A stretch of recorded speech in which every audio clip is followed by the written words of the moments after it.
አሰላሙ አለይኩም ወራህመቱላሂ ወበረካቱ። ውድ ጓደኞቼ እንዴት ናችሁ? ሰላም ነው? ሁሉ ሰላም፣ ሁሉ መልካም። ከኔ ጋር በጣም ደህና ነኝ። በጣም መልካም ነኝ። አልሐምዱሊላህ ረቢል ዓለሚን።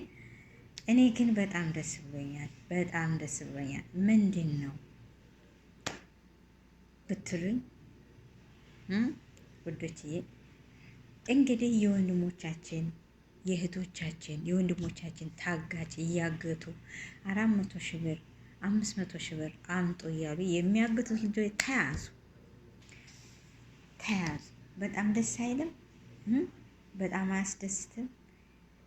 ርህራሄ የሌላቸው ለሰው መልካም ነገር የማያስቡ በደቡብ አፍሪካ ሲሄዱ በዛም ሲሄዱ እያገቱ 400 ብር 400 ሺህ ብር 500 ሺህ ብር አስገቡ እያሉ ወንድሞቻችንን የሚያሰቃዩ አረመኔዎች ምን ይደረጉ ትላላችሁ? ህዝቡ፣ ቤተሰብ እነዚህን ምን ማድረግ አለብን? ምን መደረግስ አለባቸው?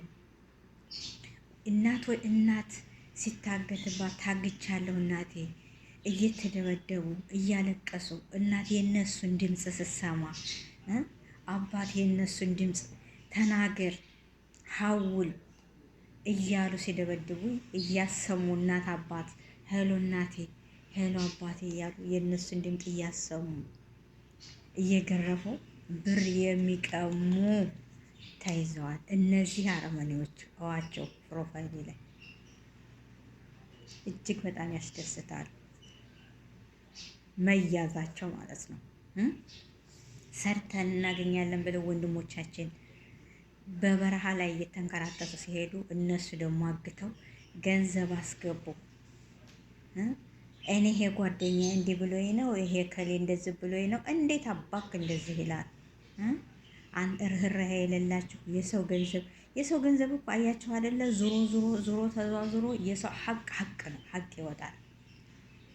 ሀቅ ውላ አታድርም። ያች ሀቅ ስትወጣ የተበደለ ሰው በዳው የተበደለ እንደገና ዝቅ ብሎ በዳውን ነው የሚያየው። የተበደለ ሰው ደግሞ ጥሩ ነገር ነው የሚያገኘው። እናንተ ብቻ ገንዘብ ቁጭ ብላችሁ አግታችሁ 500 ሺህ 600 ሺህ ብር ይገባልሃል እያልክ ደንደስህን አሳብጠህ ወንድሞቻችንን እናቶቻችን እህቶቻችንን እያስለቀስክ አልሐምዱሊላህ ረቢል ዓለሚን።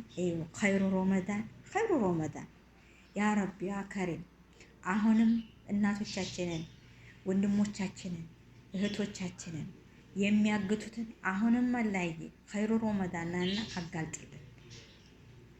አሁንም ቤተሰቦቻችንን የሚያሰቃዩትን ወንድሞቻችንን እያገቱ ይሄን ያህል ገንዘብ አምጡ እያሉ የሚያሰቃዩትን አሁንም ደግሞ ኸይሩ ረመዳን ነው ወራቱ፣ አጋልጥልን፣ ይጋለጡ። ለሰው መጥፎ የሚያስብ ሁሉ ለሰው ኸይር የማያስብ ሁሉ ይጋለጥ ኢንሻአላህ ይጋለጥ። ይሄው ኸይሩ ረመዳን ነው። እንቅ አረጉልን።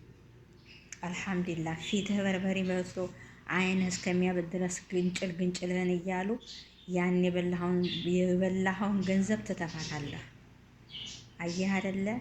እንደገና ትለድማለህ። ወይኔ ትላለህ። እሱ ይኸው በዱንያም ላይ ተይዘህ እየተሰቃያችሁ ነው። በአኼራም ላይ ደግሞ ገና ትሰቃያለህ። ስትሞትም ትሰቃያለህ። አሁን አንተ ሙቼ በነበር ትላለህ ስትደበደብ። እና እኔ በጣም በመያዛቸው በጣም ደስ ብሎኛል። አልሐምዱሊላህ። አሁንም ቢሆን ኸይር የማይሰራ ሰው መጥፎን የሚሰራ ሰው አላህ ያጋልጥልን ብዬ ነው ዱዓ የማደርገው። ዛሬ ጁምዓ ነው። ኸይሩ ረመዳን ያ ረብ ኸይር አላህ ሂዳ ይስጣችሁ። ደግሞ በእምለውም ደግሞ እንደ አይነቶቹን አላህ ሂዳ ይስጣችሁ። አላህ ያስተካክላችሁ። የራሳችሁን በሀንቅ ሰርታችሁ የምታገኙ ያርጋችሁ። ኸይሩን ነገር ይምራችሁ። የሰው ገንዘብ አትመኙ። የራሳችሁን ገንዘብ ይስጣችሁ። ሰላም አለይኩም ወራህመቱላሂ ወበረካቱ። ይሄን የመጣሁት አልሐምዱሊላህ ረቢል ዓለሚን። እንግዲህ የወንድሞቻችንን የሚያሰቃዩት ያው ስለምታይዘዋል። አላህ ሂዳ ይስጣችሁ። አላህ ያስተካክላችሁ። በህይወትም ካላችሁ አለበለዚያ አይለቋችሁም። እንደማትለቀቁ ደግሞ እርግጠኛ ነኝ። የሰው ልጅ ሰርቶ በላቡ ያገኘው እኮ ስትበላ ይጣፍጣል። ስትለብስም ያምርብሃል። የሰረከው ገንዘብ ያ ለፍቶ ያመጣውን ገንዘብ ተቀብለህ በላና ደንደስህን አሳበትክና ለአንተ ጥሩ ነገር ነው አይደለም። ግን ሰርተህ ያመጣው ገንዘብ ለአንተ ጥሩ ነገር ደስ ብሎ ስትበላው ረክተህ በሰራኸው ገንዘብ ልብስ ገዝተህ ስትለብስ ተደስተህ ትኖራለህ። የሰው ሀቅ ግን የሰው ነው። ሁልጊዜ እንዴ ከነከነህ ነው የሚኖረው። ስንት ወንድሞቻችንን በራብ አሰቃይታችሁ በዛ ላይ 500 600 ሺህ ብር አስገቡ ተብሎ ብራቸውን አድርጋችሁ በልታችሁ እንደ ትንሽ ሂሌናችሁ እንትን አይላችሁም። ስለዚህ ብቻ አላህ ሂዳ ይስጣችሁ፣ አላህ ያስተካክላችሁ። ሁሉ ነገር አላህ ነው አስተካካውና አላህ ያስተካክላችሁ። እንደዚህ የምታደርጉ የሰው ገንዘብ የምትመኙ የሰው ገንዘብ የምትበሉ ካለ በላባችሁ ሳታመጡ የሰው ላብ ገንዘብ የምትበሉ አላህ ሂዳ ይስጣችሁ፣ አላህ ያስተካክላችሁ። ሰላም አለይኩም ወራህመቱላሂ ወበረካቱ።